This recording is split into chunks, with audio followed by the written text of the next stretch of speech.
BJP Rahul Gandhi से कितना ज्यादा डरती है यह तो जगजाहिर है, लेकिन अब युवा कांग्रेस यानी यूथ कांग्रेस नेताओं से भी बीजेपी का डर सामने आ रहा है। 3 दिन हो चुके हैं जब यूथ कांग्रेस के कार्यकर्ताओं ने AI impact summit Bharat Mandapam में शर्टलेस होकर उसका विरोध प्रदर्शन किया था। विरोध करने वालों के हाथ में कोई हथियार नहीं था, बहरे कानों तक धमाके की गूंज पहुंचाने के लिए बम भी नहीं था, लेकिन केवल एक ही चीज थी और वो उनके टी शर्ट पर लिखा हुआ कि पीएम इज कंप्रोमाइज्ड, यही लिखी हुई टी शर्ट थी। और इसी में बीजेपी की सिट्टी पिट्टी ऐसी गुम हुई कि पहले तो शांतिपूर्ण निरस्त्र कार्यकर्ताओं के साथ मारपीट की गई और फिर कुछ को गिरफ्तार किया गया। अदालत में दिल्ली पुलिस ने उनकी तुलना नेपाल के जेनजी आंदोलनकारियों से कर दी, लेकिन शायद पीएम मोदी को खौफ इतना ज्यादा है कि अब यूथ कांग्रेस के अध्यक्ष उदय भानु चिब को भी गिरफ्तार कर लिया गया है। इस गिरफ्तारी के बाद अब कांग्रेस सीधे सवाल कर रही है और सीधे सीधे जनता से ही सवाल पूछ लिया है कांग्रेस ने क्या कुछ लिखा है ट्विटर पे, जरा उसको देखते हैं। कांग्रेस यहां लिख रही है कि इतिहास गवाह है, जी हां, इतिहास गवाह है, तानाशाह भी याद रखे जाते हैं और वो भी जिन्होंने डर के सामने झुकने से इनकार किया, यानी दोनों याद रखे जाते हैं। दिल्ली पुलिस द्वारा आईवाईसी अध्यक्ष यानी इंडियन यूथ कांग्रेस के अध्यक्ष उदय भानु चिब को गैर कानूनी रूप से हिरासत में लेना बताता है कि एक शांतिपूर्ण प्रदर्शन ने प्रधानमंत्री और भाजपा की नींद उड़ा दी है। यह लड़ाई अब सिर्फ हमारी नहीं बल्कि जनता की है और सबको मिलकर तय करना होगा कि उन्हें कैसा लोकतंत्र चाहिए। ये बात यहां कांग्रेस पार्टी और कांग्रेस में भी इंडियन यूथ कांग्रेस लिख रही है। दूसरी तरफ यहां पर बहुत इंपॉर्टेंट है जानना कि अब आप और हम मिलकर यह तय करें कि हमें 2014 से पहले वाला लोकतंत्र चाहिए या उसके बाद वाला लोकतंत्र जो आज है, क्योंकि तब विरोध प्रदर्शन करने वालों के साथ यानी 2014 से पहले जब नरेंद्र मोदी की सरकार नहीं थी, उससे पहले विरोध प्रदर्शन करने वालों के साथ देशद्रोहियों जैसा सलूक नहीं होता था। इसीलिए अन्ना हजारे बार बार दिल्ली में आकर आरएसएस के मंसूबे कामयाब करने की सहूलियत उनको मिल जाती थी और वो हम लोगों ने देखा। खैर, निर्भया कांड के वक्त भी केंद्र और दिल्ली दोनों में कांग्रेस की सरकार थी, लेकिन प्रदर्शनकारी सड़कों पर तब भी उतरे थे और सरकार को विरोध सुनना और सहना पड़ा था। एक बार जेएनयू में भी डॉक्टर मनमोहन सिंह को काले झंडे दिखाए गए और आयोजकों ने वहां के जेएनयू के प्रदर्शनकारियों पर मामला दर्ज करने की बात कही तो मनमोहन सिंह ने मना कर दिया था। यह सब 2014 के पहले वाला लोकतंत्र है दोस्तों। अभी तो आलम यह है कि आप वोट डालने जाते हैं लेकिन आपको पता ही नहीं है कि असल में वोट किसे पड़ा, और अब तो शायद यह भी पता नहीं कि वोट डालने का अधिकार भी कब तक आपके पास रहेगा। बिहार में 10-10 हजार महिलाओं के खाते में 10-10 हजार रुपए महिलाओं के खाते में डालने की शिकायत प्रशांत किशोर ने अदालत में की थी, आपको याद होगा। प्रशांत किशोर भी याद होंगे आपको। लेकिन प्रशांत किशोर ने यह शिकायत अदालत में की तो उन्हें फटकार मिली कि जनता ने आपको नकार दिया, इसलिए यहां आ गए हैं आप और फिर से सुर्खियां बटोरने की कोशिश कर रहे हैं। लेकिन वही अदालत अब फ्री बीज को गलत बता रही है। तो गलत और सही जब सत्ता की सुविधा से तय हो तब भी सोचने में आता है कि हमें कैसा लोकतंत्र चाहिए दोस्तों। गलत और सही सत्ता के हिसाब से अगर तय किया जाने लगे, चाहे वो न्यायपालिका के जरिए हो या विधायिका के जरिए या कार्यपालिका के जरिए या संसद के अंदर सत्ता पक्ष के जरिए हो। बहरहाल कांग्रेस तो लोकतंत्र में विरोध के अधिकार को सही बताने के लिए बाकायदा तर्क दे रही है। आज एक प्रेस कॉन्फ्रेंस में सांसद हरीश चंद्र मीणा ने क्या कुछ कहा है, आइए जरा सुन लीजिए। कांग्रेस की एक बड़ी सी प्रेस कॉन्फ्रेंस आज हुई, उस प्रेस कॉन्फ्रेंस में हरीश चंद्र मीणा ने क्या कहा, सुनिए। सांसद युवा ने अपनी जो बात रखी वो कब रखी और कहां रखी, पहले तो युवा स्वयं बोलते हैं। अगर आप उनकी बात ध्यानपूर्वक सुने, वो और जगह नहीं जाते, वो उनकी नहीं सुनेंगे अपने प्रतिनिधियों के मार्फत, चाहे विधानसभा में हो चाहे लोकसभा में हो। युवा की तो आवाज है, वहां आप उसकी आवाज को नहीं सुनने को तैयार हो तो कहीं तो ये आवाज आएगी। और हमारे प्रजातंत्र की ये है कि जनता को अपनी आवाज रखने का हक है, प्रजातांत्रिक शांतिपूर्ण तरीके से, अहिंसात्मक तरीके से रखने का। और वो क्या मांग रहे हैं कि हमारी स्थिति देखो, हमारी क्या हालत है, बेरोजगारी बढ़ रही है, उनके माँ बाप इतना पैसा खर्च करके शहरों में, दिल्ली में यहाँ पढ़ाते हैं बच्चों को, और जब उस बच्चे को अपना भविष्य नजर नहीं आ रहा, विदेशी कंपनियां आ रही हैं, नौकरियां कम हो रही है, तो बच्चे कहीं तो कहेंगे। वो तो अपनी बात ध्यान आकर्षण कर रहे थे, इसमें व्यवधान नहीं डाल रहे थे। वो कितने 5 मिनट का प्रोटेस्ट था, कोई हिंसा नहीं हुई, कोई तोड़फोड़ नहीं हुई, कोई सांप्रदायिक कोई बात नहीं हुई। वो ये ध्यान आकर्षण कर रहे थे कि हमारी तरफ भी देखो, हिंदुस्तान के युवा हम हैं और युवाओं को अधिकार है। ये हमारी प्रार्थना है आपसे। तो 5 मिनट का ये प्रदर्शन, लेकिन ये प्रदर्शन क्यों आखिर इतना नागवार गुजरा कि यहां पर आप लोग देख रहे हैं कि लगातार यहां गिरफ्तारियां हो रही हैं। युवाओं की उम्मीदों को अगर यूथ कांग्रेस के नेताओं ने आवाज दे दी तो सरकार को बुरा लग गया। उसे बुरा तो यह भी देखकर लगा होगा कि जिन लोगों को बाबा की दुकान में बवाल मचाने से दीपक ने रोका था और खुद को मोहम्मद दीपक बताया था, आज राहुल गांधी से उसे मोहब्बत की दुकान की तरह वहां पर एक अलग ही पैगाम मिला। राहुल गांधी ने उसे मोहब्बत से गले लगा लिया। आइए जरा देख लीजिए ये तस्वीर भी। राहुल गांधी के पास मोहम्मद दीपक पहुंचते हैं, 2 भाई मोहम्मद के सिपाही, मोहब्बत के सिपाही, ये कांग्रेस पार्टी लिख रही है, 2 भाई मोहब्बत के सिपाही। आप लोग जानते हैं मोहम्मद दीपक को, दीपक हिंदू हैं, लेकिन जब तोड़फोड़ के लिए लोग आए तो इन्होंने कहा, मुस्लिम दुकान में, तो इन्होंने कहा कि मैं मोहम्मद दीपक हूँ। इसके बाद तस्वीरें वहाँ की कैसे पलटी, क्योंकि ये जिम चलाते हैं, जिम में भी तोड़फोड़ की गई, जिम को बंद करवाने की कोशिश हुई। इस मुलाकात के बाद दीपक ने, यानी मोहम्मद दीपक ने जो कुछ कहा है, आइए ज़रा उनको भी सुनते हैं क्या कह रहे हैं राहुल गांधी से मिलने के बाद दीपक। सुनिए। मेरे को राहुल जी ने बुलाया था और मेरी फैमिली से उन्होंने बात करी है, जो भी कुछ ये मैटर हुआ है उन्होंने मेरे को समझाया है। मेरी फैमिली से, मेरी वाइफ से उन्होंने बात करी है, मेरे को तसल्ली दी है कि दीपक जी कोई दिक्कत वाली बात नहीं है, कोई आपने गलत काम नहीं किया है, आपने अच्छा काम किया है और मैं आपको आपके कोटद्वार आकर आपके जिम की मेंबरशिप लूंगा और आपसे मिलूंगा। उन्होंने मेरे को तसल्ली दी है, दिलासा दिया है कि जो भी कुछ ये मैटर हुआ है, इस मैटर से घबराने की जरूरत नहीं है, कोई आपने गलत काम नहीं किया है और जो भी आपने काम किया है बहुत अच्छा काम किया है। बस थैंक यू। आपकी मेंबरशिप की बात भी की है, क्या वो विजिट करेंगे आपकी जिम, कोई ऐसी बात? बिल्कुल बिल्कुल, उन्होंने मेरे को बोला है कि हम मेंबरशिप लेंगे, आपके जिम में आएंगे, आपके जिम विजिट करेंगे। तो मेरे को ये देखकर बहुत खुशी हुई है कि राहुल जी अगर मेरे जिम में आएंगे, मेरी मेंबरशिप लेंगे, तो मेरे को बहुत ज्यादा खुशी वाली बात है। क्या उन्होंने ये भी कहा कि वहाँ आकर वो इस मुद्दे को दोबारा उठाएंगे? नहीं, मेरी ऐसे तो कोई उनसे इस मैटर को लेकर कोई बात नहीं हुई है। बस उन्होंने मेरे को दिलासा दिया है कि आपने बहुत अच्छा काम किया है, कोई आपने गलत काम नहीं किया जिससे कि आपको डरने की जरूरत है। आपको किस तरह की धमकी मिल रही थी? धमकियां जो मिल रही थी वो मेरे को पहले मिल रही थी। खैर अब तो खैर ऐसा नहीं है कुछ कि काफी पहले धमकियां मिली हैं, ऐसा नहीं है कि काफी टाइम से। अब तो माहौल ठीक है, काफी बेटर है। और राहुल गांधी ने क्या बात की, क्या और मैंने बताया है पहले भी, राहुल गांधी जी ने मेरे से यही मेरे हालचाल पूछा है, मेरी फैमिली को लेकर पूछा है कि तुम्हारी फैमिली ठीक है और घर में सब बढ़िया है। तो मैंने बताया कि हाँ, मेरी फैमिली पहले से बेटर है, काफी अच्छा फील कर रही है। मेरी फैमिली से, यानी कि मेरी वाइफ से, मेरी फैमिली से उन्होंने बात करी है। मैडम सोनिया जी से भी मिलवाया? सोनिया जी से भी मिलवाया है, मैडम से मिलवाया है उन्होंने मेरे को जी। ठीक है, थैंक। तो सुन रहे थे आप यहां दीपक राहुल गांधी से मिलने के बाद अपनी बात रखते हुए। आपको याद दिला दूं कि बीते दिनों देश में 2-3 ऐसे वाकये हुए हैं जिनमें धर्म के नाम पर उपद्रव मचाने पहुंचे लोगों को स्थानीय लोगों ने भगा दिया, क्योंकि उन्हें लोकतंत्र और मोहब्बत जिंदा रखना है, नफरत नहीं। आज राजस्थान में भी यूथ कांग्रेस ने मोहब्बत की ऐसी ही मिसाल पेश की है। दरअसल राजस्थान में पूर्व बीजेपी सांसद, जी हां, राजस्थान में पूर्व बीजेपी सांसद सुखबीर सिंह जौनापुरिया गरीबों को कंबल बांट रहे थे। इस दौरान एक मुस्लिम महिला को उन्होंने उसके धर्म की वजह से दुत्कार दिया। पहले तो कंबल दे दिया, लेकिन उसके बाद पूछा कि तुम कौन हो, तुम्हारा धर्म क्या है? तो उसने बताया कि मेरा धर्म इस्लाम है, मुस्लिम हूं मैं। इसके बाद इन्होंने पूर्व सांसद महोदय ने उस मुस्लिम महिला से कंबल ले लिया, दुत्कार दिया और कंबल ले लिया, कंबल देने से मना कर दिया। इसके बाद यूथ कांग्रेस के लोगों ने उस मुस्लिम परिवार को कंबल देकर नफरत के खिलाफ मोहब्बत का संदेश दिया है। ये तस्वीरें वहीं की हैं, जरा सुन लेते हैं क्या बातें हो रही हैं, सुनिए जरा।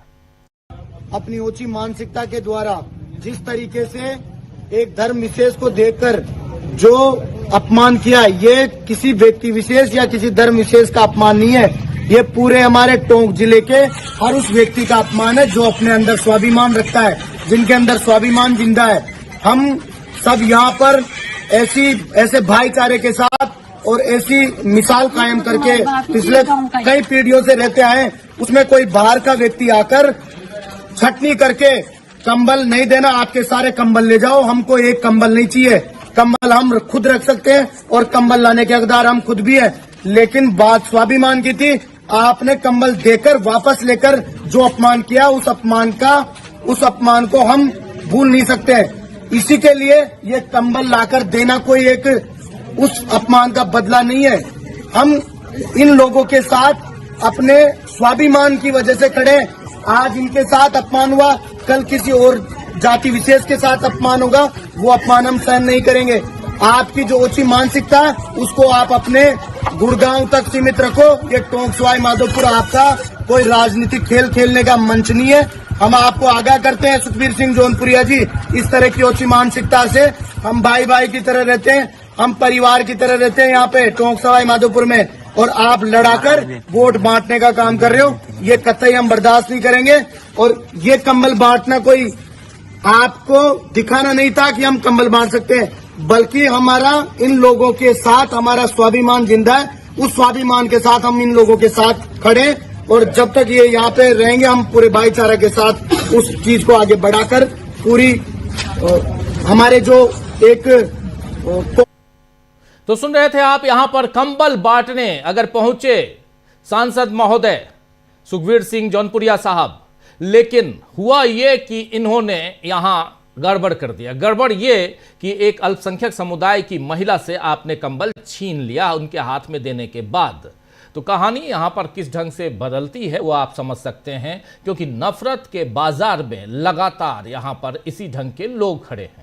तो आइए दोस्तों, आज चर्चा करेंगे कि क्या बीजेपी की विभाजनकारी नीति का असर, या कहूं तो ओवरडोज, अब उतर रहा है और लोग असलियत पहचान रहे हैं। क्या यूथ कांग्रेस के नेताओं को गिरफ्तार कर बीजेपी अपनी साख बचा पाएगी?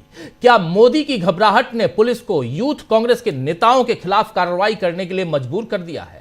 प्रोग्राम की शुरुआत करूं, लेकिन उससे पहले सुनिए जरा, प्रधानमंत्री नरेंद्र मोदी के 2 बयान को सुनाना चाहता हूं। दोनों बयान कल का है और आप लोग सुन चुके होंगे, लेकिन फिर भी इसलिए यहां पर क्योंकि जो कुछ भी हो रहा है नरेंद्र मोदी के बयान के इर्द गिर्द, उसको आप बहुत आसानी से समझ पाएंगे। जरा पहला बयान सुनिए, जिसमें वो कह रहे हैं कि कांग्रेस खुद पहले से कितनी नंगी है। सुनिए जरा। नीति का अखाड़ा बना दिया।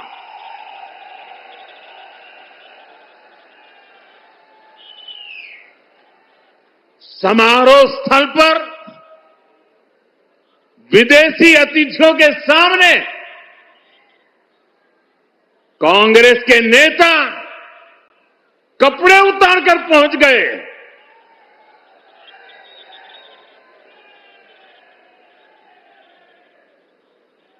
मैं कांग्रेस वालों को पूछता हूं, देश तो जानता है आप पहले से ही नंगे हो, फिर कपड़े उतारने की जरूरत क्या पड़ी?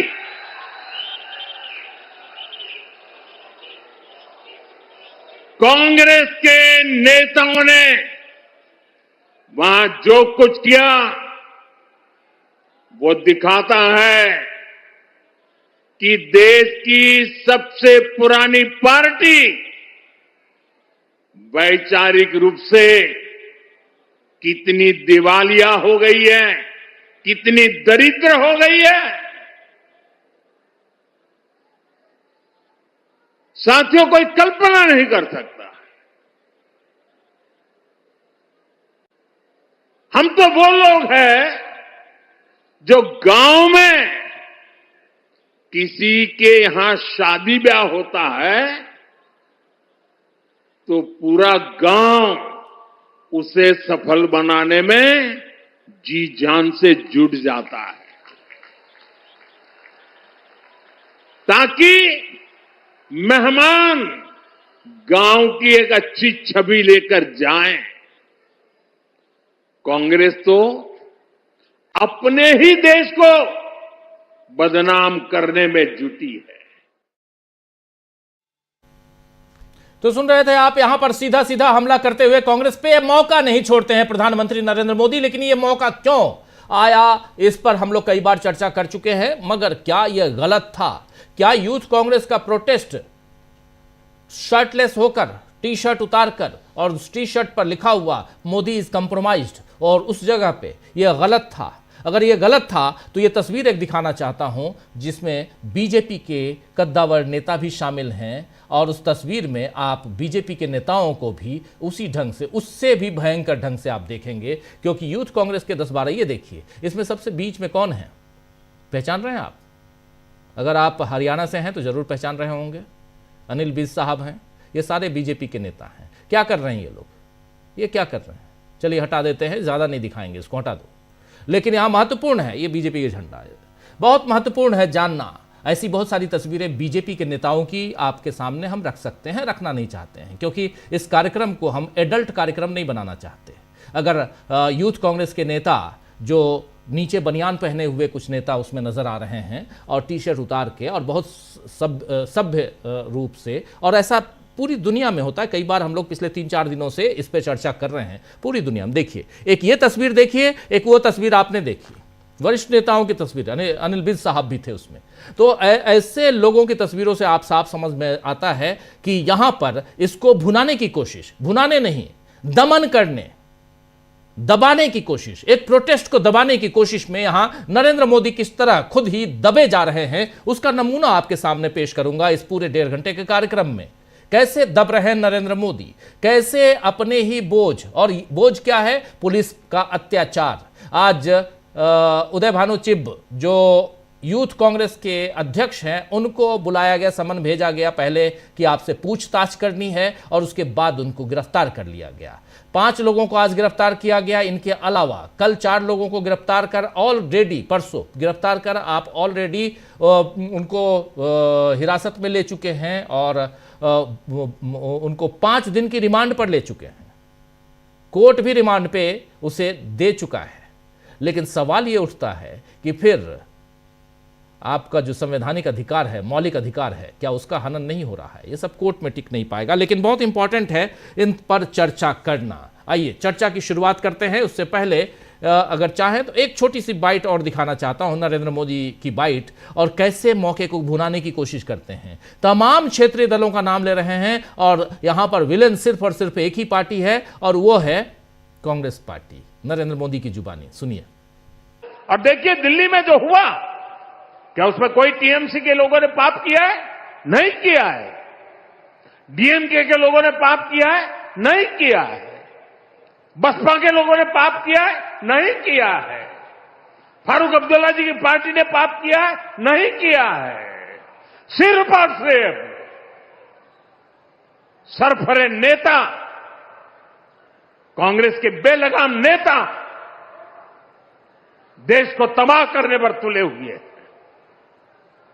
अगर आपको प्रधानमंत्री की कुर्सी पर बैठना है तो पहले आपको जनता के दिल जीतने पड़ेंगे। प्रधानमंत्री की कुर्सी पर अगर आपको बैठना है तो जनता के दिल को तो जीतना होगा ही, लेकिन साथ साथ डीएमके, टीएमसी, बसपा, इन सब का नाम, सपा, इन सब का नाम क्यों ले रहे थे नरेंद्र मोदी साहब, ये जानने के लिए यहाँ ज़्यादा गुणा भाग करने की ज़रूरत नहीं है, आप भी अच्छी तरह से जानते हैं। चलिए थोड़ा और आगे निकलते हैं और अब चर्चा की शुरुआत करते हैं हमारे वरिष्ठ साथियों के साथ। हमारे वरिष्ठ पैनलिस्ट साथी देखिए इस वक्त 3 मौजूद हैं हमारे साथ। शकील जी हमारे साथ जुड़े हुए हैं, शकील अख्तर जी आपका स्वागत करता हूं। अमलेंदु उपाध्याय जी हमारे साथ जुड़े हुए हैं, अमलेंदु जी आपका स्वागत है। डॉक्टर प्रकाश हिंदुस्तानी जी हमारे साथ जुड़े हुए हैं, प्रकाश जी आपका स्वागत है। स्वागत इस्तकबाल आप तमाम दोस्त साथी शुभचिंतक आप सबका, जो अब तक जुड़ चुके हैं उनका भी, जो जुड़ने वाले हैं उनका भी। सबसे पहले आना चाहता हूं अमलेंदु जी आपके पास। अमलेंदु जी, धड़ाधड़ गिरफ्तारियां आएंगे, शकील जी तो आंखों देखी बताएंगे, लेकिन जरा पहले आपकी टिप्पणी, ये गिरफ्तारियां यूथ कांग्रेस के, आखिर इन लोगों ने कौन सा ऐसा गजब काम कर दिया कि इतने परेशान हो गए हैं मोदी साहब? दिल्ली पुलिस धड़ाधड़, दिल्ली पुलिस, और जहां जहां बीजेपी की सरकारें हैं वहां वहां, मध्य प्रदेश में, उत्तर प्रदेश में, सब जगह, बिहार में, सब जगह गिरफ्तारियां हो रही हैं। कैसे देखा जाए? आ रहे हैं कि कांग्रेस को शासन कैसे करना चाहिए था। शायद ये बताना चाहते हो मोदी जी कि इस तरीके से आपको शासन करना चाहिए था, आपने बहुत गलत तरीके से शासन किया, तो ये शायद समझाना चाहते होंगे। लेकिन राजीव जी, ठीक है, शासन कौन किस तरीके से करता है, ये जो घबराहट है ये साफ तौर पर अब दिखाई पड़ने लगी है। और ये डर जो है ये मोदी जी का वो सामने आ रहा है राजीव जी। एक तो जिस तरीके से दिल्ली पुलिस ने दलील दी कि साहब वो जैनजी के तरीके से, नेपाल के जैनजी के तरीके से भड़काने की कोशिश थी, तो इसका मतलब कि आपको ये आशंकाएं हैं कि देश के अंदर कुछ इस तरीके का माहौल बन सकता है। अगर ये आशंकाएं हैं, इसका मतलब कि आप ये जानते हैं कि देश के युवाओं के अंदर इस सरकार को लेकर आक्रोश है। इसको दिल्ली पुलिस अगर ये तर्क दे रही है तो इसको सरकार के इस कबूलनामे के तौर पर देखा जाना चाहिए कि सरकार को ये लगता है कि उसकी नीतियों को लेकर देश के युवाओं के अंदर कोई विरोध है और उसको किसी ना किसी तरीके से ये भड़काने का काम जो है ये यूथ कांग्रेस लोग कर रहे हैं, ये समझ में आता है। अब जो गिरफ्तारियां कराई जा रही हैं, तो इन गिरफ्तारियों से क्या आगे आंदोलन रुक जाएंगे? क्या पहले गिरफ्तारियां नहीं हुई हैं? क्या अंग्रेजों ने गिरफ्तारियां नहीं कराई थी? गिरफ्तारियों से जो लोग डरते थे राजीव जी, वो तो अंग्रेजों के साथ खड़े हुए थे, और वही लोग आज एक तरह से कहा जाए सत्ता में है। तो ये जो गिरफ्तारियों का डर दिखाने की कोशिश है, तो ये गिरफ्तारियों का डर दिखाकर अब आंदोलनों को रोक नहीं सकते। पहली बात तो ये है, आंदोलन बल्कि इन गिरफ्तारियों से और बढ़ा करते हैं, तो इसके एक तरह से कहा जाए कि इसकी जो प्रतिक्रिया होती है वो और फिर ज्यादा होती है। और अब आप पूरे देश को बता रहे हैं कि इसके जरिए लगातार आप इस मसले को खींचकर कि किस तरीके से मोदी जी घबरा गए हैं और सरकार जो घबरा गई है। तो यही राजीव जी समझा सकता है। अगर मोदी जी घबराए हुए नहीं हैं और ये सरकार अगर घबराई हुई नहीं है, तो इतनी गिरफ्तारियों की आवश्यकता किस लिए है? आपने उदय भानु चिक को बुला लिया, आपने उनको भी गिरफ्तार कर लिया, जो यूथ कांग्रेस के अध्यक्ष हैं। जो लोग कार्यक्रम में थे आपने उनको भी गिरफ्तार कर लिया। चलिए ठीक है, जो कार्यक्रम में थे आपने उनको गिरफ्तार कर लिया, लेकिन क्या इससे पहले जैसे आपने दिखाया वो अनिल विज का, क्या उन लोगों की भी गिरफ्तारियां हुई थी क्या इससे पहले? और राजीव जी, इस तरीके के आंदोलन होते रहते। कल ही मैंने जिक्र किया था वो मणिपुर का, कि वहां किस तरीके से महिलाओं ने निर्वस्त्र होकर प्रदर्शन किया था। इसी दिल्ली में राजीव जी तमिलनाडु के किसान आए थे, उन्होंने निर्वस्त्र होकर जो था वो प्रदर्शन किया था, इसी सरकार के खिलाफ किया था। तो ये अगर इस तरीके के आंदोलन हो रहे हैं और बढ़ रहे हैं, तो आप गिरफ्तारियों के जरिए इसको रोकने की कोशिश करें। उससे ज्यादा अच्छा ये होता कि आप अपनी नीतियों की समीक्षा करते कि आखिर ऐसी कौन सी पॉलिसीज है जिसकी वजह से देश के अंदर इस तरीके के आंदोलन बढ़ रहे हैं। तो ये राजीव जी, मुझे लगता है कि ये सिर्फ और सिर्फ सरकार का डर जो है वही सामने निकल कर आ रहा है। और जब जब राजीव जी सरकार डरती है, वो सिर्फ इसी सरकार की बात नहीं है, कोई भी सरकार हो दुनिया में, कहीं भी सरकार हो, सरकार जब जब डरती है तो उसकी परिणति जो है इसी तरीके के दमन चक्र में होती है। और ये राजीव जी एक तरीके से जो कहावत है कि दिया बुझने से पहले जो है लपलपाता है, तो ये दिया बुझने से पहले की लपलपाहट जो है ये सरकार की दिखाई पड़ती है। तो क्या मोदी जी समझ रहे हैं कि सरकार जाने वाली है, या सरकार के ऊपर ज्यादा खतरे हैं? क्या उनकी पार्टी के अंदर उनको लेकर कुछ ज्यादा बेचैनी है? इस तरीके की अगर कुछ चीजें हैं तो ठीक है, उनको दबाने के लिए आप संदेश देना चाहते हैं। आपने यह गिरफ्तारी यूथ कांग्रेस के नेताओं की कराई, संदेश देना आप चाहते हैं अपनी पार्टी के अंदर नेताओं को जो आपके खिलाफ बातें कर रहे हो सकता है इस तरह की चीजें हो, हम इसके जानते नहीं है, लेकिन हो सकता है कि इस तरह की चीजें हो कि आपके खिलाफ जो आपकी पार्टी के अंदर ही कुछ हो रहा हो। क्योंकि जो भी भारतीय जनता पार्टी का राजीव जी शुभ चिंतक होगा, वो सबसे पहले यही चाहेगा कि भाई पार्टी बची रहे और पार्टी का इकबाल जो है वो कायम रहे, पार्टी की बदनामी ना हो। अब मोदी जी की सरकार जिस तरीके से काम कर रही है, तो उससे तो साफ तौर पे दिखाई पड़ता है ये पार्टी की बदनामी हो रही है। तो हो सकता है कि पार्टी के अंदर मोदी जी को लेकर चिंताएं बढ़ रही हो, तो उसको दबाने के लिए भी इस तरीके का काम किए जा रहे हो। लेकिन राजीव जी, कुल मिलाकर मुझे लगता है कि कांग्रेस के इन 11 लड़कों ने पूरी की पूरी सरकार को जो है और उसकी जो पॉलिसीज थी उनको एक तरीके से निर्वस्त्र कर दिया है। अब इस पर जितना मोदी जी बोल रहे हैं, सरकार इस पर जितना ज्यादा काम कर रही है, उतना ही और ज्यादा सरकार निर्वस्त्र ही होती जा रही है और सरकार की नीतियों के खिलाफ जो है एक आक्रोश बढ़ता ही जा रहा है।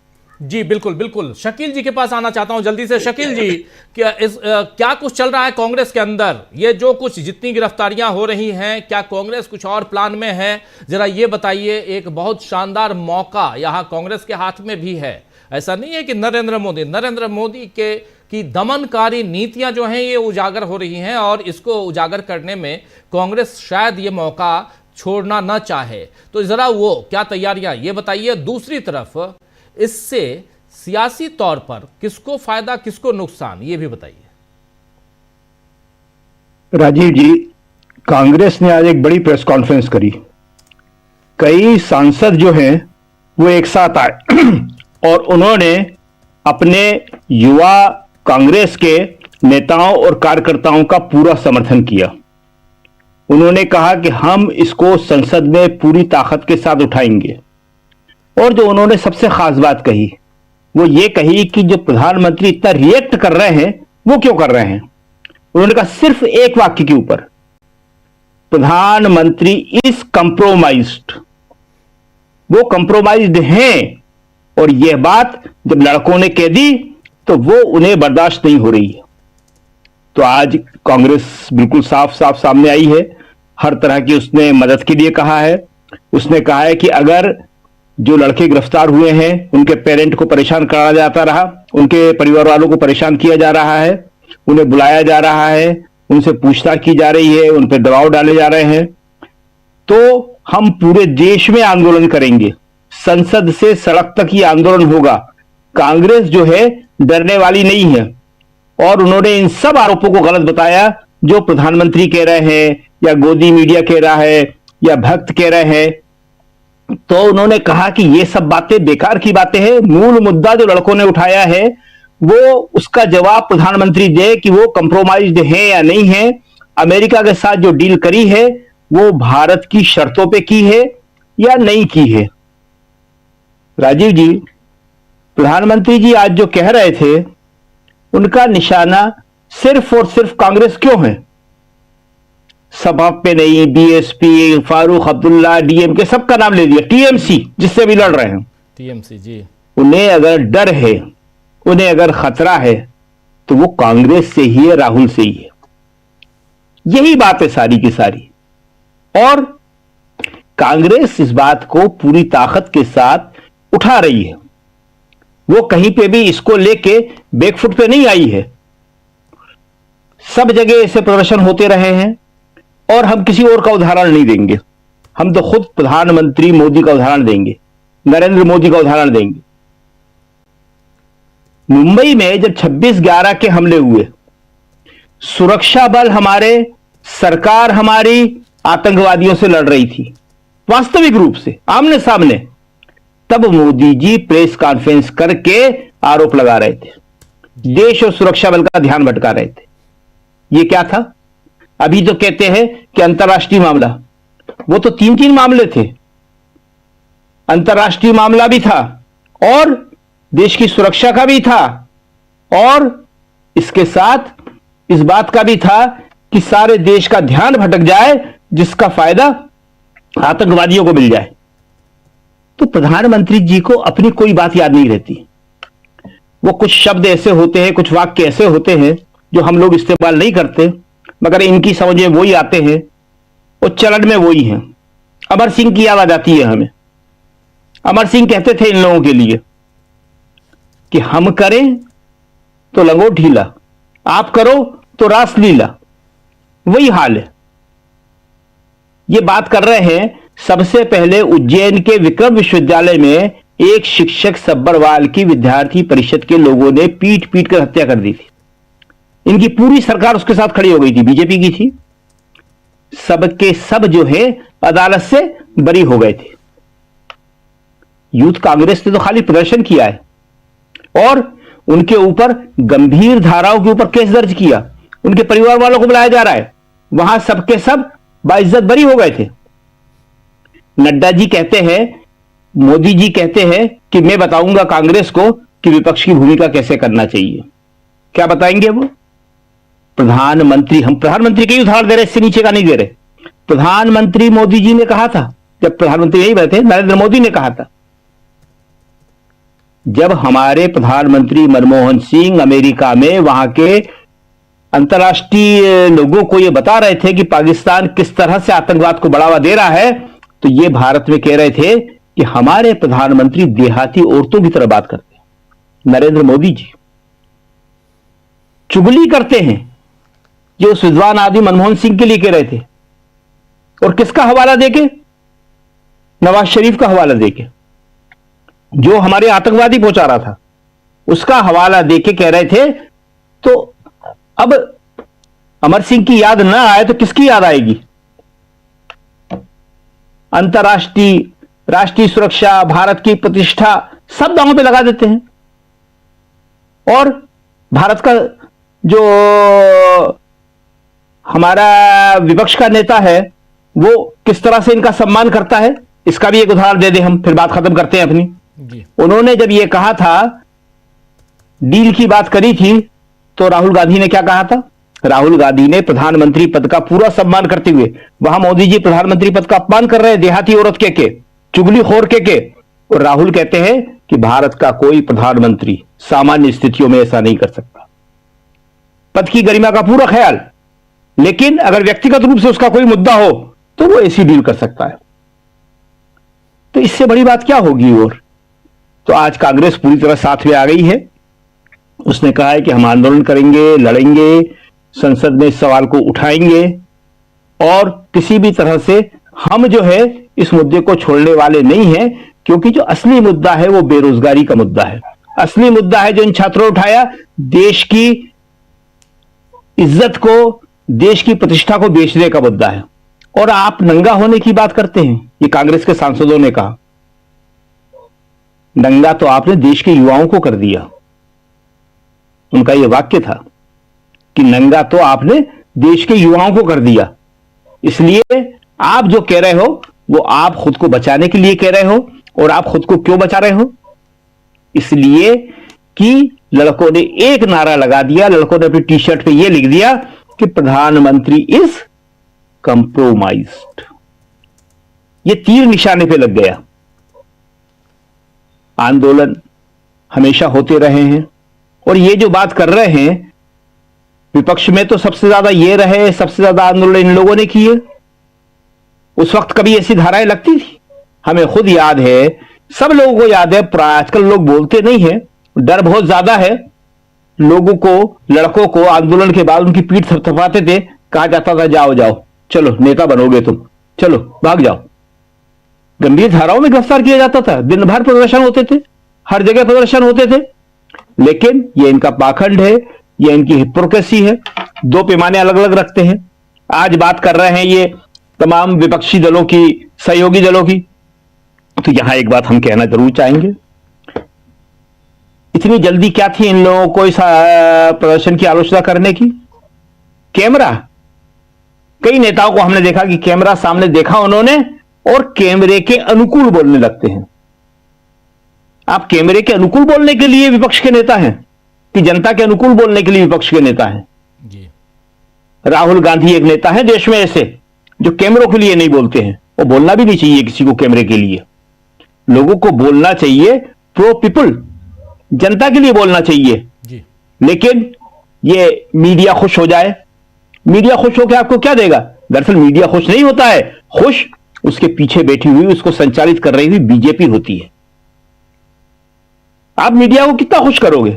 कभी कर नहीं सकते आप उसको खुश। आपको सच बोलना चाहिए। और आज प्रधानमंत्री को यह मौका मिला है, वो ये कह रहे हैं कि फलाने ने ये कहा, फलाने ने ये कहा। तो ये जरा इनको अपने गृहबान में झांक के जरूर देखना चाहिए कि राहुल एकमात्र नेता ऐसा है जो लड़ रहा है। तुम्हारी आवाज भी उठाता है, वो सबकी आवाज उठा रहा है वो। और जरा कल्पना कर लो, बड़ी खतरनाक कल्पना है कि अगर राहुल चुप हो जाए तो देश में क्या होगा? सारी संवैधानिक संस्थाएं चुप हो गई हैं, मीडिया चुप हो गया है। आप विपक्ष के दल जो हैं उनको एक करता है वो, इंडिया गठबंधन बनाता है वो, सबके साथ खड़ा होता है वो।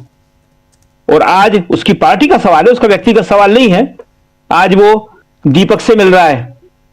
क्या मैसेज देने के लिए मिला वो दीपक से, उत्तराखंड के?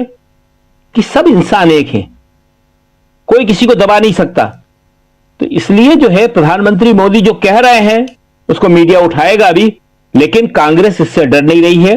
कांग्रेस इसको अच्छी तरह समझ रही है और इसके मुद्दे के ऊपर कांग्रेस पूरी तरह एकजुट है। जी राजीव जी। जी बिल्कुल, कांग्रेस एकजुट है इस मुद्दे पे। ये आज साफ दिखाई दिया जब कांग्रेस के तमाम वरिष्ठ सांसदों ने प्रेस कॉन्फ्रेंस कर यूथ कांग्रेस के नेताओं के साथ जो कुछ हो रहा है उसकी भर्त्सना की और ये कहा कि हम लोग इसे संसद में उठाएंगे। 9 मार्च से आप जानते हैं संसद का बजट सत्र का दूसरा सेशन शुरू होने वाला है और उसमें इस मुद्दे को भी उठाया जाएगा। मुद्दे कितने मिल रहे हैं प्रकाश जी, आप देख रहे हैं। एक तरफ जब राष्ट्रपति के अभिभाषण पर, धन्यवाद प्रस्ताव पर जो चर्चा चल रही थी, उसमें जब राहुल गांधी बोलने के लिए खड़े हुए तो वो लेकर आए नरवणे की किताब। उसके बाद जब बजट पे चर्चा हुई, राहुल गांधी आए तो उन्होंने उसमें एप्स्टीन फाइल्स की बात की। नरवणे की किताब भी सामने लेकर रख दिए, राहुल गांधी ले आए और उसके बाद एप्स्टीन फाइल्स में हरदीप पुरी ने खुद स्वीकार कर लिया कि 3 से 4 बार मेरी मुलाकात हुई है। हालांकि कांग्रेस का दावा है प्रेस कॉन्फ्रेंस में कि 9 बार मुलाकात हुई थी। अब उसके बाद 14 बार की बात भी आ रही है। कौन कितनी बार मिला ये नहीं पता, लेकिन इन सब के बीच अब ये youth Congress, Modi is compromised, और उधर अमेरिका में जो कुछ हो रहा है हम लोग देख रहे हैं। डोनाल्ड ट्रंप को अपने ही सुप्रीम कोर्ट से झटका लग चुका है। 9 जजों की बेंच में से 6 जज इनके खिलाफ चले गए। उस दिन काफ़ी घबराए हुए, सकपकाए हुए थे डोनाल्ड ट्रंप यहाँ पर क्या करें क्या नहीं करें की स्थिति में हैं और अब वो जंग की तरफ बढ़ते हुए दिखाई दे रहे हैं ईरान के साथ। आजकल में जंग की शुरुआत हो जाए ये भी लगता है, लेकिन इन सब के बीच यहाँ जो दूसरी जंग चल रही है अपने यहाँ, जिसमें नरेंद्र मोदी घबराए हुए क्यों नजर आते हैं, ये जो है आप जरा, हो सकता है मेरा देखने का नजरिया ऐसा हो कि घबराहट उनकी नजर आ रही है। आपका नजरिया जरा आपसे समझना चाहता हूं कि नरेंद्र मोदी के 2 वक्तव्यों को आपने सुन लिया, आपने देख लिया कि प्रतिक्रियाएं क्या हुई। आप इंदौर में बैठे हुए हैं, इंदौर में क्या कुछ हुआ आपने देख लिया, भोपाल में क्या कुछ हुआ, और लगातार आप पूरे देश में देख रहे हैं कि क्या चल रहा है। इस मामले के बाद जो आपके ऊपर जो विजुअल चल रहा है, उस मामले के बाद जरा समझना चाहता हूं इससे किसको नफा किसको नुकसान सियासी तौर पर। प्रकाश जी। जी धन्यवाद राजीव जी। जो हालात है इस पर बशीर बद्र साहब का एक शेर याद आता है। वो शेर इस हालात में, देश के राजनीतिक हालात पर बिल्कुल सटीक है। हम तो कुछ देर हंस भी लेते हैं, दिल हमेशा उदास रहता है। यानी जो लोगों की प्रतिक्रिया है वो बताती है किस तरह देश को उदास कर दिया प्रधानमंत्री ने वक्तव्य देके। वास्तव में युवक कांग्रेस के लोगों को तो शुक्रिया कहना चाहिए प्रधानमंत्री का और बीजेपी के नेताओं का कि उनकी गिरफ्तारी हुई और दर्जन भर लोगों के आंदोलन से ही सरकार हिल गई और प्रधानमंत्री इस तरह की शब्दावली इस्तेमाल करने लगे जैसे हमारे यहाँ, हमारे शहर में पार्षद लोग भी ऐसी भाषा नहीं बोलते। उस स्तर तक चले गए प्रधानमंत्री जी। तो ये बताता है कि प्रधानमंत्री इतने बौखलाए हुए हैं। दरअसल इस पूरे मुद्दे को लेकर आप देखेंगे कि जिस तरह से भारतीय जनता पार्टी, बीजेपी के आला नेताओं ने और संगठन ने जो तरीका अपनाया वो ये कि एआई समिट में जो जो बदइंतजामी हुई, भारत की जितनी भद पीटी, उससे लोगों का ध्यान बटाने के लिए कि देखिए साहब ऐसा है जैसे घर में शादी हो और कोई हमारा पड़ोसी इस तरह बनियान पहनकर आ जाए विवाह मंडप में और बनियान भी उतार दे, इस तरह की बातें हो रही। तो मतलब ये कि बेचैनी है जिस बेचैनी की जरूरत नहीं है। प्रधानमंत्री को सीधे सीधे स्वीकार करना चाहिए। आलोचना होती है, आप प्रधानमंत्री हैं, होने दीजिए, आप अपना जवाब दीजिए कि हमारे एआई समिट से हमें क्या मिला। लेकिन आप देखिए हमारे प्रधानमंत्री जी के पास जो नारे हैं, जो जिसको एक खास मीडिया के लोग मंत्र बोलते हैं, मोदी जी का मंत्र, मोदी जी ने फलाना मंत्र दिया, मोदी जी ने ढिकाना मंत्र दिया। तो जो मोदी जी के मंत्र हैं उन मंत्रों की बात होती है और वो मंत्र कहां जाते हैं, क्या अंजाम होता है पता नहीं। मेक इन इंडिया का क्या हुआ, मन की बात में जो सैकड़ों मंत्र वो देते रहते हैं हर हफ्ते। मतलब ये मंत्रोलाजी जो चल रही है मोदी जी की, वो बड़ी अटपटी लगती है कि क्या बेचैनी है। आप अगर अंदर तक जाएंगे तो बहुत सारे कारण हैं, देश के भी कारण हैं, अंतर्राष्ट्रीय कारण भी है। एक तो यह है कि भारत अमेरिका व्यापार समझौते को लेकर जो बातें हो रही है, जो ट्रेड, अभी तो अंतरिम व्यापार समझौता ही कहेंगे, इस ट्रेड डील को लेकर जो बातें हो रही है, इसमें हमारी अर्थव्यवस्था जिस तरह ऊपर नीचे हो रही है, लोग इसको ट्रंप डील की जगह ट्रैप डील बोलने लगे, TRAP, ट्रैप डील, क्योंकि इसमें भारत के किसान, हमारी अर्थव्यवस्था और सबसे बड़ी बात है कि हमारी रणनीतिक स्वायत्तता खतरे में है। जो हमारे स्ट्रेटेजिक ऑटोनॉमी है उस पर खतरा हो जाएगा। इस बात को लेकर चिंता है विपक्ष की, और सरकार उस चिंता का कोई सही जवाब नहीं दे पा रही है। लोगों को समझा नहीं पा रहे कि भाई हम जो कर रहे हैं वो सही कर रहे हैं। लोगों को बता नहीं पा रहे कि हम क्या हो रहे हैं। एक तरफा बयानबाजी होती है ट्रंप साहब की ओर से और हमारे प्रधानमंत्री की ओर से कोई बयान नहीं आता। सरकार की ओर से बड़े घुमाव फिराव वाले बयान आते हैं। एक तो ये बात है भारत और यूएस की ट्रेड डील। दूसरी बात है कि कांग्रेस जिस तरह से ट्रेड डील को ट्रैप बता रही है, और मल्लिकार्जुन खड़गे ने जिस तरह कहा है कि हमें इस बारे में इंतजार करना चाहिए, देश को कंप्रोमाइज नहीं करना चाहिए, ये एक तरह का बिट्रेयल है। भारत के किसानों को बलिदान की बलि चढ़ाने की कोशिश है, क्योंकि अमेरिकन एग्रीकल्चर एक्सपर्ट तो जो कह रहे हैं कि अमेरिका के किसान इससे फायदे में रहेंगे, लेकिन भारत के किसान फायदे में नहीं रहेंगे, इस बारे में सरकार कुछ कहती नहीं। कांग्रेस बार बार कहते रही कि डील को होल्ड पर रखिए, रीनिगोशिएट कीजिए, एग्रीकल्चर इंपोर्ट्स का क्लॉज हटे, किसानों के बारे में जो बात है वो स्पष्ट हो। सरकार बयान नहीं दे रही। तीसरी बात है कि सरकार जो है ये इवेंट की सरकार है। हम बार बार कहते हैं कि इवेंट की सरकार है। इवेंट करने को ही ये बड़ी उपलब्धि मान लो। भाई AI इम्पैक्ट समिट कर लेने को आप उपलब्धि बता रहे हैं, जो उपलब्धि नहीं है। अगर ऐसा होता तो शारजाह में, संयुक्त अरब इराक में, जहां क्रिकेट के इतने बड़े आयोजन होते हैं, तो वो शारजाह के खिलाड़ी वर्ल्ड क्रिकेट में नंबर 1 होते, लेकिन वो नहीं। जैसे मध्य प्रदेश में हमारे यहाँ एक परंपरा डल गई है, गुजरात के देखा देखी, कि हर साल 1-2 क्या कहना चाहिए इन्वेस्टर समिट होते हैं, उनमें सैकड़ों करोड़ रुपए खर्च कर दिए जाते हैं, जिसकी कोई औचित्य नहीं, क्योंकि वो सारा पैसा कुछ मीडिया वालों के पास जाता है विज्ञापनों के जरिए, कुछ इवेंट कंपनियों के पास जाता है, जो अधिकतर बीजेपी के नेताओं की। तो ये इवेंट की सरकार है। इस सब को लेकर जो AI समिट को लेकर जो प्रोटेस्ट था, सरकार को उसे गंभीरता से लेना था।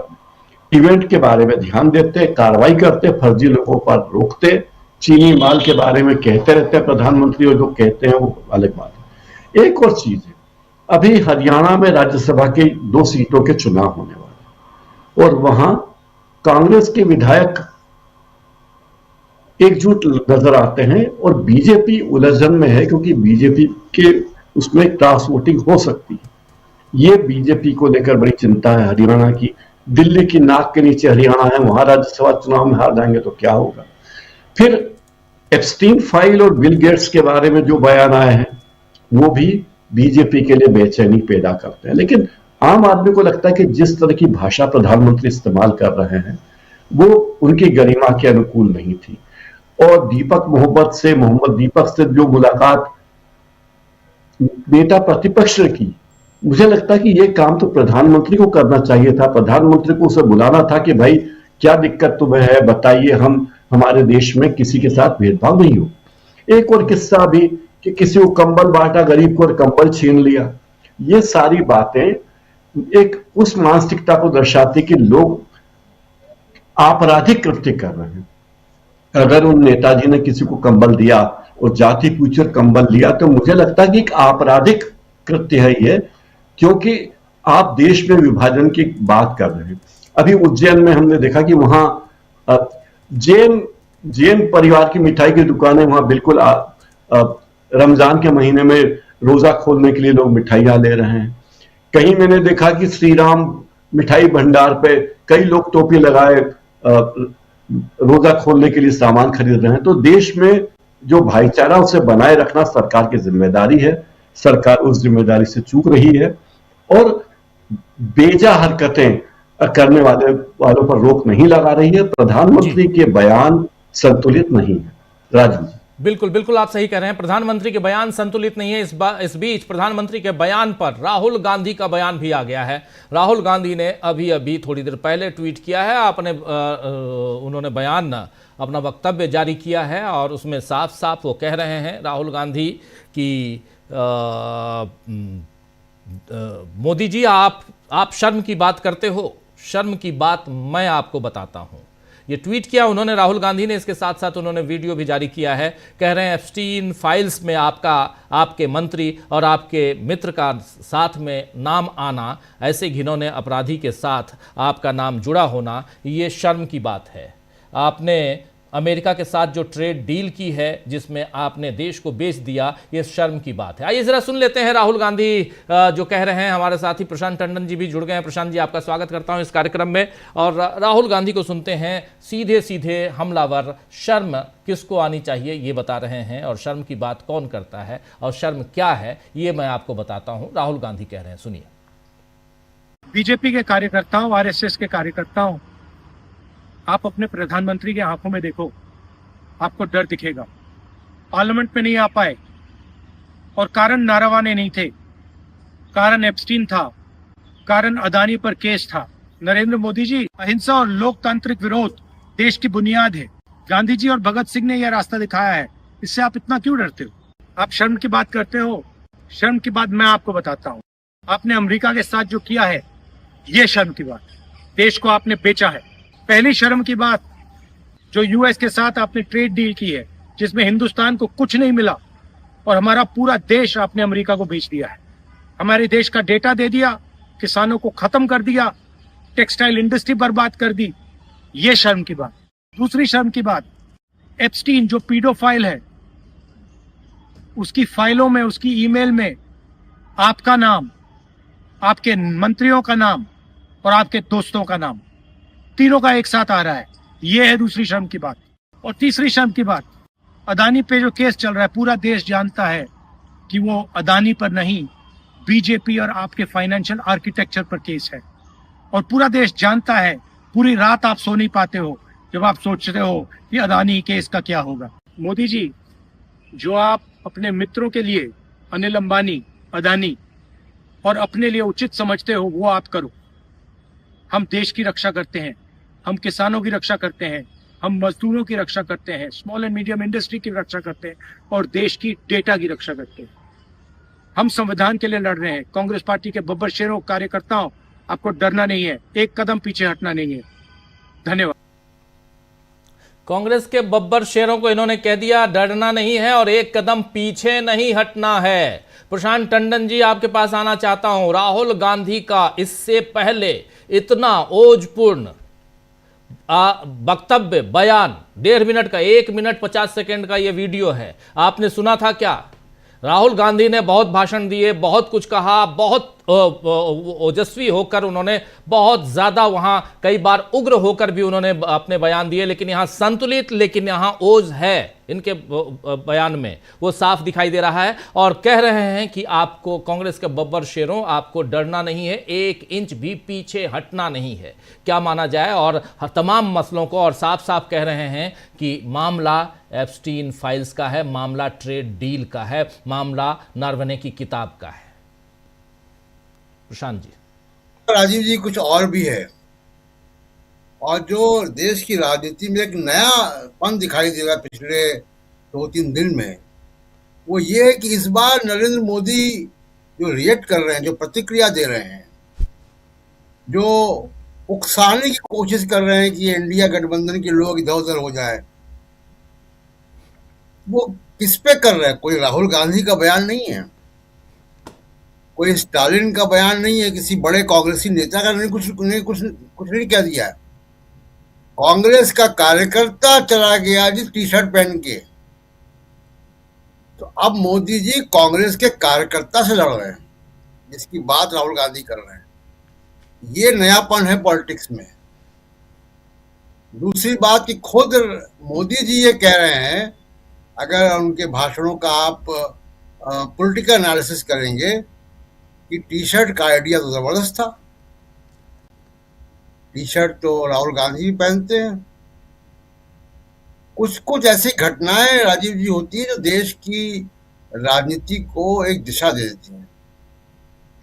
कोटद्वार की घटना, जिसमें वो दीपक कुमार, जिम चलाने वाले, और उन्होंने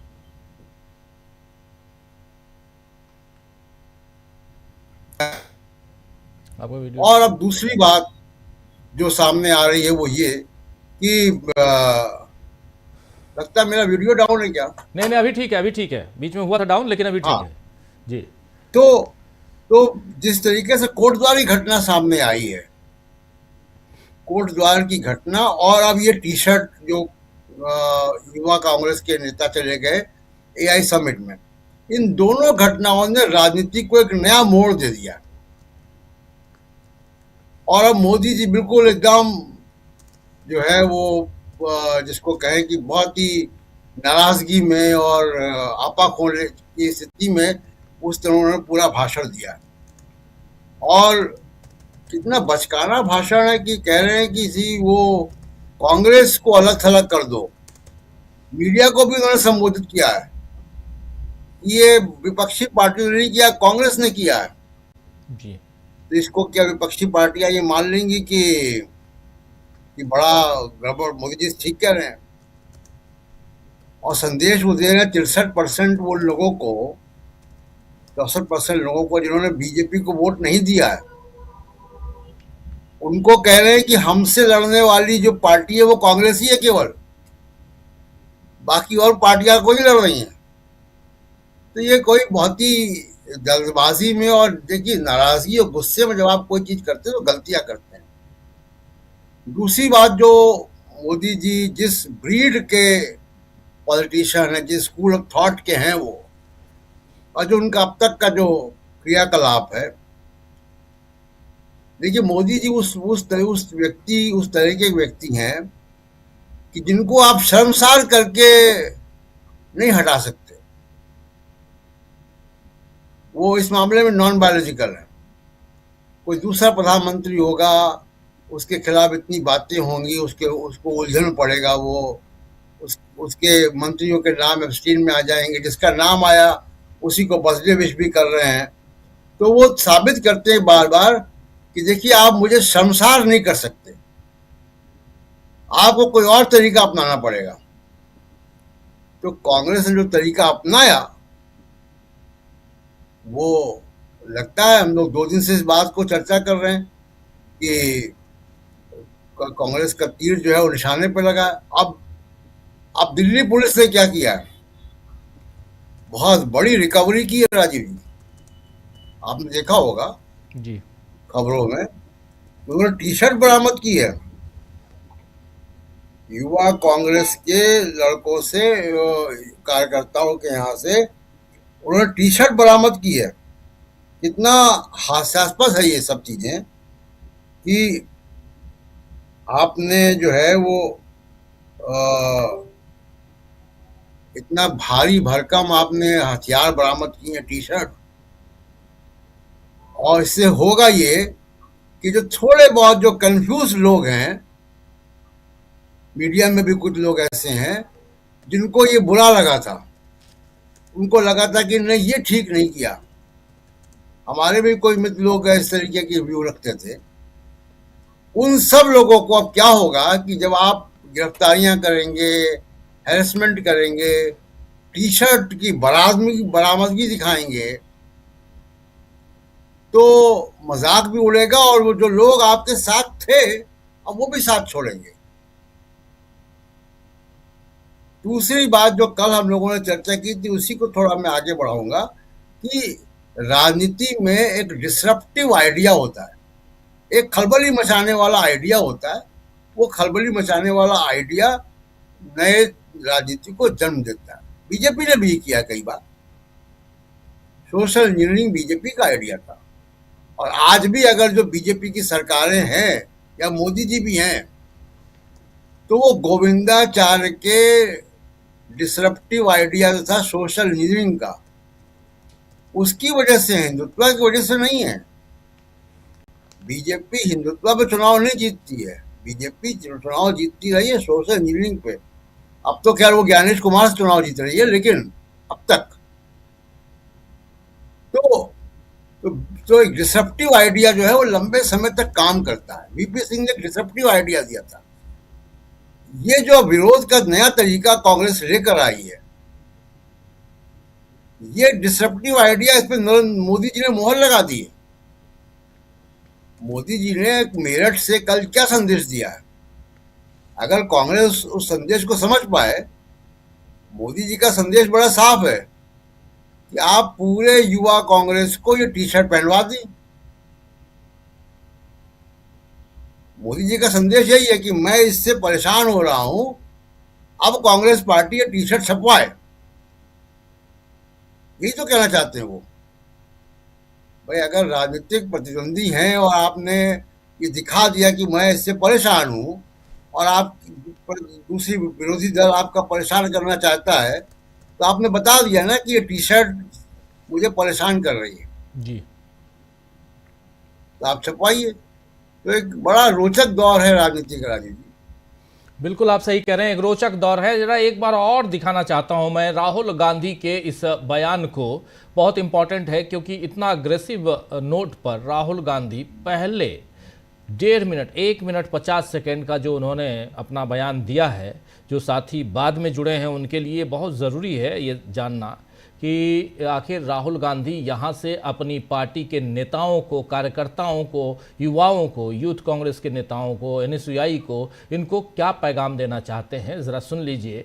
और अपने स्टैंड पर बिल्कुल क्लियर हैं यहाँ राहुल गांधी के शब्दों से, उनकी बातों से लगता है। सुनिए एक बार, फिर आते हैं, चर्चा आगे बढ़ाते हैं, अमलेंदु जी के पास आते हैं, फिर सुनते हैं पहले राहुल। बीजेपी के कार्यकर्ताओं, आरएसएस के कार्यकर्ताओं, आप अपने प्रधानमंत्री की आंखों में देखो, आपको डर दिखेगा। पार्लियामेंट में नहीं आ पाए और कारण नारावाने नहीं थे, कारण एप्स्टीन था, कारण अदानी पर केस था। नरेंद्र मोदी जी, अहिंसा और लोकतांत्रिक विरोध देश की बुनियाद है। गांधी जी और भगत सिंह ने यह रास्ता दिखाया है, इससे आप इतना क्यों डरते हो? आप शर्म की बात करते हो। शर्म की बात मैं आपको बताता हूँ। आपने अमेरिका के साथ जो किया है, ये शर्म की बात। देश को आपने बेचा है।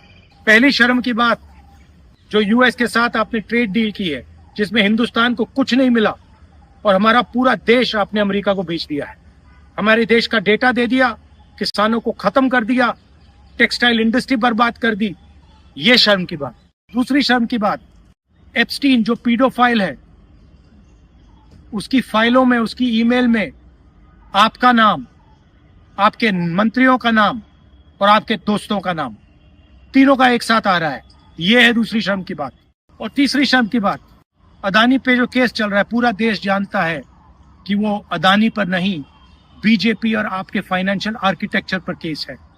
और पूरा देश जानता है, पूरी रात आप सो नहीं पाते हो जब आप सोचते हो कि अदानी केस का क्या होगा। मोदी जी, जो आप अपने मित्रों के लिए, अनिल अंबानी, अदानी, और अपने लिए उचित समझते हो, वो आप करो।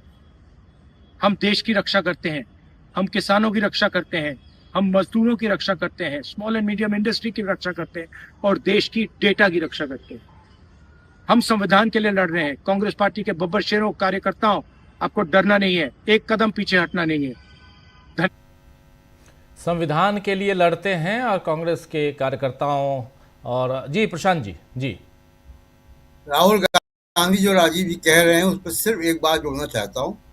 वो ये कि कल हम लोग चर्चा कर रहे थे, अमेरिका जो ट्रेड डील बात करने ब्यूरोक्रेट्स की और मिनिस्ट्री ऑफ कॉमर्स की टीम जा रही थी, वो टीम अब नहीं जा रही है। जी, वेट करेंगे कह रही है टीम, अभी थोड़ा इंतजार करेंगे। ये इंतजार 6 महीने से कर रहे थे, अचानक आपने इंतजार को छोड़ दिया और फिर आनन फानन में आपने ट्रेड डील कर लिया। और उसके बाद फिर, जबकि ये जानते हुए कि 10 दिन बाद ही सुप्रीम कोर्ट से फैसला आना है, 2 फरवरी को ट्रेड डील के लिए आप, क्योंकि 2 फरवरी को ही राहुल गांधी का भाषण होता है। आप देखिए, कोइंसिडेंस है या कुछ और है, हेडलाइन मैनेजमेंट है। 2 फरवरी को राहुल गांधी भाषण देते हैं, जनरल नरवणे की किताब का जिक्र करते हैं और उसी शाम को अचानक उधर से अमेरिका से ट्वीट आता है, मैसेज आता है कि भारत ने ट्रेड डील कर लिया, भारत के साथ हमने एक ट्रेड डील कर लिया, साइन कर लिया। ये हेडलाइन मैनेजमेंट इसी को कहते हैं। और प्रशांत जी, हम और आप बहुत, और साथ में शकील जी, हम लोगों ने तो बहुत नज़दीक से देखा है, वन नेशन वन इलेक्शन से लेकर तमाम कैसे हेडलाइंस मैनेजमेंट होते हैं, मैनेज किया जाता है। लेकिन अमलेंदु जी, यहां पर राहुल गांधी के इस वक्तव्य को कैसे देखते हैं आप? राजीव जी, देखिए, जो काम यूथ कांग्रेस के लड़कों ने शर्ट उतार कर किया, राहुल गांधी ने वो काम बिना शर्ट उतारे कर दिया। सरकार को निर्वस्त्र करना था, वो राहुल गांधी ने सरकार को फिर निर्वस्त्र कर दिया। और ये मौका जो है वो मोदी जी ने उपलब्ध कराया। भाई आप जिस तरीके से अब यूथ कांग्रेस के लोगों के ऊपर पुलिस की कार्रवाई करा रहे हैं, उसके बाद ये तो चीजें और बढ़ेंगी। ऐसा थोड़ी कि एकदम रुक जाएंगी। राहुल गांधी भी यही कह रहे हैं कि आपके ये जो कारनामे हैं पुलिस के जरिए, ये रुकेंगे नहीं, ये और बढ़ेंगे। अब राहुल गांधी ने तो राजीव जी खुलकर कह दिया कि एपस्टीन फाइल्स में आपका नाम है, आपके मित्र का नाम है, आपके स्ट्रक्चर जो उस पर हमला है, अडानी पे जो केस चल रहे हैं, साफ तौर पे कहे जा रहे हैं।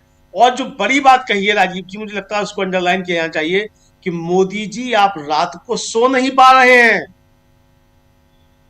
और राजीव जी ये मोदी जी के चेहरे पे दिखाई पड़ रही है थकान, कि रात को मोदी जी सो नहीं पा रहे हैं।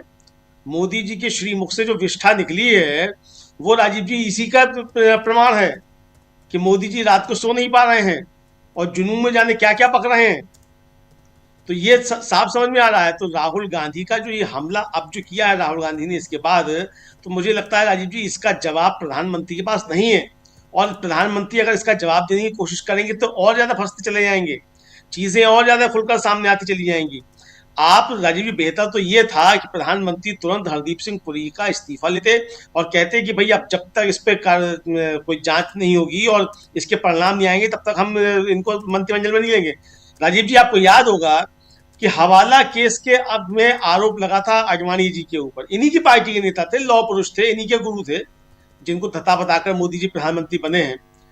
उन आडवाणी जी ने कहा कि जब तक ये केस खत्म नहीं हो जाता, मतलब इसमें फैसला नहीं आया था, मैं चुनाव नहीं लड़ूंगा। और आडवाणी जी ने मतलब जब तक वो नहीं आया तब तक दूर रहे। शरद यादव ने भी कहा। तो इस तरीके से जो नाम आते हैं तो आप एक जो थे एक स्थापित कर सकते थे कि भाई देखिए हमारी सरकार तो बड़ी पाक साफ है और हम एकदम पाक साफ हैं, हम ऐसे लोगों को बर्दाश्त नहीं करते। लेकिन मोदी जी की अच्छाई राजीव जी ये है कि मोदी जी अपने हर बुरे से बुरे आदमी के साथ भी कंधे से कंधा मिलाकर खड़े रहते हैं। अब ये मोदी जी की कोई कमजोरी है कि बुरे लोगों के पास मोदी जी की कुछ बुरी बातें हैं, या मोदी जी की अच्छाई है कि वो अपने बुरे लोगों के साथ भी खड़े रहते हैं, ये तो मोदी जी जाने। लेकिन वो खड़े रहते हैं लगातार। अब देखिए हरदीप सिंह पुरी के साथ मजबूती के साथ खड़े हुए हैं, अडानी के साथ मजबूती के साथ खड़े हुए हैं, ब्रजभूषण शरण सिंह के साथ मजबूती के साथ खड़े हुए हैं, कुलदीप सिंह सेंगर के साथ मजबूती के साथ खड़े हुए हैं। तो वो खड़े रहते हैं अपने ऐसे लोगों के साथ मजबूती के साथ। ये उनकी, मैं तो एक अच्छाई के तौर पर देखता हूँ। और फिलहाल मैं अच्छाई के तौर पर देख रहा हूँ कि हरदीप सिंह पुरी के साथ मोदी जी पूरी मजबूती के साथ खड़े हुए हैं। जब तक कि और फाइलें नहीं आ जाएं, और लोगों के नाम नहीं आ जाएं, तब तक देखते हैं कि मोदी जी जो है वो हरदीप सिंह पुरी के साथ इसी तरह से खड़े रहेंगे। अब जब अगर और लोगों के नाम आ जाते हैं अगले, अभी जो फाइलें और आनी है, तब देखना होगा कि किस किस के साथ मोदी जी साथ में खड़े होते हैं राजीव जी, ये देखा जाएगा। लेकिन राहुल गांधी ने जो अपना ये वक्तव्य जारी किया है राजीव जी, इसने सीधे सीधे मोदी जी का जो अस्तित्व है उसके ऊपर सीधा सीधा प्रहार किया है। उन लड़कों ने तो मोदी कंप्रोमाइज जो है वो लिखा है केवल। अच्छा, जो प्रशांत जी सुझाव दे रहे थे राजीव जी, बड़ा अच्छा सुझाव है। अगर ये मान लीजिए पोस्ट ये पहनकर 10-20 लाख लोग सड़कों पे निकल जाएं कि मोदी कंप्रोमाइज, तो कितनी गिरफ्तारियां कराएंगे मोदी जी? कितनी गिरफ्तारियां कराएंगे? 20 लाख, 50 लाख, 1 करोड़? 1 करोड़ लोग निकल सकते हैं पहन करके मोदी कंप्रोमाइज। तो ये जो दावत है वो मोदी जी खुद दे रहे हैं। अच्छा राजीव जी, एक बार लगा था कि वो चौकीदार चोर है, तो सबने लिख दिया कि मैं भी चोर, अपने उस पे ट्विटर पे सबने लिखा कि मैं भी चोर। अब कोई नहीं कह रहा मैं भी कंप्रोमाइज, लिखो सब मैं भी कंप्रोमाइज, मजा आ जाए, सब लिखे कंप्रोमाइज। सबने लिखा था ना मैं भी चोर, तो अब लिखो सब कि मैं भी कंप्रोमाइज। तो लेकिन राजीव जी इस बार मामला ज्यादा ही फंस गया है, और अभी तो जो चीजें सामने आई हैं वो कम आई हैं, मुझे लगता है शायद कुछ और ज्यादा चीजें होंगी जो सरकार में बैठे हुए लोगों को मालूम होंगी। राजीव जी देखिए, जिसके पर्चे वहां जमा हैं उसको तो मालूम है ना किस किस के पर्चे वहां जमा है। हमें ये आपको तो नहीं मालूम है, देश को ही तो नहीं मालूम है। देश को तो वही जो 30 लाख पर्चे सामने आ गए उनसे मालूम पड़ा कि हरदीप सिंह पुरी है उसमें। लेकिन बाकी जिनके पर्चे जमा हैं उनको तो मालूम है ना कि उनके पर्चे जमा हैं, बाकी देश को मालूम है ना मालूम हो। तो अब किस किस के पर्चे जमा है राजीव जी, किस किस के क्या क्या मोदी जी के ऊपर दबाव है। राहुल गांधी तो कह रहे हैं कि आप रातों को सो नहीं पा रहे हैं, तो हो सकता है वास्तव में राजीव जी मोदी जी रातों को नहीं सो पा रहे हो, पता नहीं किस किस के पर्चे अब निकल कर सामने आने हो। तो दबाव तो एक साफ तौर पर दिखाई पड़ रहा है। लेकिन राजीव जी कोई राजनीतिक व्यक्ति होता है तो वो ऐसे दबावों के बीच जो है वो अपना मानसिक संतुलन ठीक करके रखता है। देखिए राजीव जी, उन्होंने तोड़ी एनसीपी जब पवार वाली और ले गए अजीत पवार ने 5 बजे शपथ ले ली थी। शरद पवार ने उसमें क्या कहा? भाई शरद पवार बातें कर सकते थे। शरद पवार ने कहा मैंने ऐसे झंझावात झेले हैं और निपट लूंगा, आपने दीजिए। नहीं, शरद पवार पॉलिटिकल व्यक्ति थे, वीडियो डाउन हो रहा है जी पॉलिटिकल व्यक्ति थे तो वो इस मामले से निपट लिए। लेकिन मोदी जी चूंकि पॉलिटिकल आदमी शायद नहीं है, निपट नहीं पा रहे उसे और घिरते ही चले जा रहे हैं। में राजीव जी आदमी चलिए आपको रोकना पड़ेगा, तो जितना निकलने की कोशिश करता है तो वो ऐसे ही फंसता चला जाता है। जी जी जी अमलेंदु जी, बिल्कुल जल्दी से आना चाहता हूं शकील जी आपके पास। शकील जी, राहुल गांधी के इस वक्तव्य पे क्या कहेंगे आप? राजीव जी, बहुत सही टाइम पे राहुल गांधी सामने आए हैं और गेंद जो है नरेंद्र मोदी के पाले में डाल दी। बहुत सारी बातें कही हैं, लेकिन जो सबसे बड़ी बात है और अब इसका जवाब नरेंद्र मोदी को देना पड़ेगा। मोदी जी, एप्स्टीन फाइल में आपका नाम है। पहले भी कह चुके हैं राहुल ये बात, और ये कह चुके हैं कि उन्हें खुद सामने आकर जवाब देना चाहिए। लेकिन आज जिस तरह जोर देके कहा है, जब आमने सामने बात ही हो रही है तो अब मोदी जी इसका जवाब दें कि उनका नाम है या नहीं है, नाम है तो किस संदर्भ में है। अब हरदीप पुरी और अनिल अंबानी पीछे हो गए हैं, तो ये आज नरेंद्र मोदी के लिए एक बहुत बड़ा चैलेंज जो है राहुल गांधी ने दे दिया। और देखिए, देश को बेचा है, ये बोला है, देश को पूरा का पूरा बेच दिया। टेक्सटाइल इंडस्ट्री की बात करिए, सबके सब फैक्ट हैं, तथ्य हैं, और यही उन लड़कों ने उठाया था। लड़के यही तो कह रहे थे ना, उसका जवाब आप नहीं दे रहे। आप तो सिर्फ कह रहे कि सिर्फ और सिर्फ कांग्रेस के नेता जो है वो ये कर रहे हैं। अभी जो है ये जो सारे उदाहरण दिए जा रहे हैं, इनको थोड़ा सा किसी को क्रमवार तरीके से इनके सामने रखना चाहिए, मगर मीडिया जो है वही पूरा का पूरा हॉस्टाइल है। कौन रखेगा? अभी जो है इन लोगों ने जो आज बोल रहे हैं कि वही बात याद आती है हमें कि दूसरों के लिए कुछ और पैमाने, अपने लिए कुछ और पैमाने। ये जो कॉमनवेल्थ गेम हुए थे, क्या जिला स्तरीय खेलते? ये डिस्ट्रिक्ट लेवल के खेलते जो इन्होंने विरोध किया था 2010 में।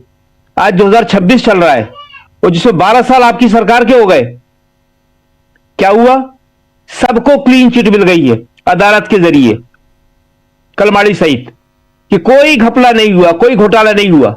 और मोदी जी क्या कर रहे हैं कि मीडिया को देखना चाहिए, ये जनता को देखना चाहिए। अभी G20 में 3 साल पहले G20 में मोदी जी क्या बोल रहे थे कि कॉमनवेल्थ गेम में भारत की कांग्रेस ने बदनामी करा दी। कौन सी बदनामी करा दी? इतना अच्छा आयोजन हुआ और जो आप आरोप लगा रहे थे, जिन आरोपों के जरिए आप प्रधानमंत्री बन गए, एक नकली आंदोलन खड़ा किया, एक नकली आदमी अन्ना हजारे को सामने लाए, और आपने क्या सिद्ध किया? देश के प्रधानमंत्री मनमोहन सिंह के घर सीबीआई पहुंचा दिया आपने। क्या साबित हुआ? तो ये सब जो है किसी को ठीक तरीके से उठाना चाहिए। आप मीडिया को भूल जाइए, क्योंकि आज जो प्रधानमंत्री मोदी ने कहा है मीडिया उसी को दोहरा रहा है जी। राहुल ने जो जवाब दिया है उसको नहीं दिखा रहा है। आज जो प्रेस कॉन्फ्रेंस थी, अभी हम बता रहे थे आपको, शाम को 3:30 बजे कांग्रेस की, उसमें मीडिया साफ साफ कह रहा था वह कांग्रेस के लोगों से, कांग्रेस का ऑफिस में बैठ के, कि जो राष्ट्रद्रोही काम किया है कांग्रेस ने। यह हालत है। स्वीपिंग रिमार्क्स जो मोदी जी कह रहे हैं वही मीडिया कह रहा है।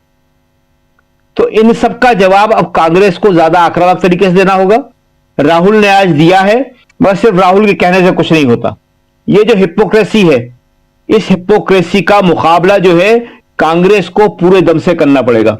उसे समझना पड़ेगा कि किस तरह अपनी बात वो लोगों तक पहुंचाए, और अगर लोगों तक नहीं पहुंचाएगी वो बात, तो उनकी बात आती है, क्योंकि उन्हें इशू को डाइवर्ट करना आता है। इशू कुछ और था। इशू था कि अमेरिका के साथ राहुल ने कहा ना कि हम लड़ेंगे किसके लिए? किसान के लिए, मजदूर के लिए। आपने देश को बेच दिया, आपने गारमेंट इंडस्ट्री को खत्म कर दिया, आपने देश की को। और आप क्या मुद्दा ले आए? आप ले आए कि देश की बदनामी हो रही है। आप जब कॉमनवेल्थ गेम हो रहे थे तब कर रहे थे तो देश की बदनामी नहीं हुई। आप जब 26/11 हो रहा था उस वक्त प्रेस कॉन्फ्रेंस करके बोल रहे थे, तब देश की बदनामी नहीं हो रही थी। देश की बदनामी अब हो रही है। और आज अखबारों में हेडिंग हम देख रहे थे, आश्चर्यजनक रूप से देश की बदनामी। पूरा का पूरा जो है एमएसएमई, इसका जिक्र किया आज राहुल ने, बर्बाद हो गया। सबसे ज्यादा रोजगार देता था एमएसएमई और गारमेंट इंडस्ट्री। तो इन सब का जवाब कांग्रेस को देना पड़ेगा। दूसरी बात, जो सहयोगी दल हैं, जो विपक्ष के, उन्हें सोचना पड़ेगा। वो इस बात को अच्छी तरह समझ ले कि आज वो बड़े खुश हो रहे होंगे कि मोदी जी ने तारीफ कर दी। ये मोदी जी की तारीफ जो है, मोदी जी इनकी तारीफ नहीं कर रहे हैं, ये कांग्रेस के विरोध में उन्हें उकसा रहे हैं। आप हो जाइए, चले जाइए मोदी जी के साथ। कुछ लोगों ने जाके देखा ना, खत्म हो गए ना। पंजाब में अकाली खत्म हो गए, वहां पे चंद्रशेखर थे, वो खत्म हो गए, सारे लोग खत्म हो गए। आप चले जाइए। लेकिन अब लड़ाई सीधे सीधे मोदी वर्सेस राहुल में हो गई है, कांग्रेस वर्सेस बीजेपी में हो गई है। तो सहयोगी दलों को तय कर लेना चाहिए कि उनका साथ किसके साथ है। ममता बनर्जी अभी भी चुनाव लड़ रही हैं वहां पे बंगाल में, और ममता बनर्जी की मोदी जी तारीफ कर रहे हैं। क्या संदेश जाएगा, ये ममता बनर्जी को देखना है। कांग्रेस का वहां कोई स्टेक नहीं है, कांग्रेस का वहां कोई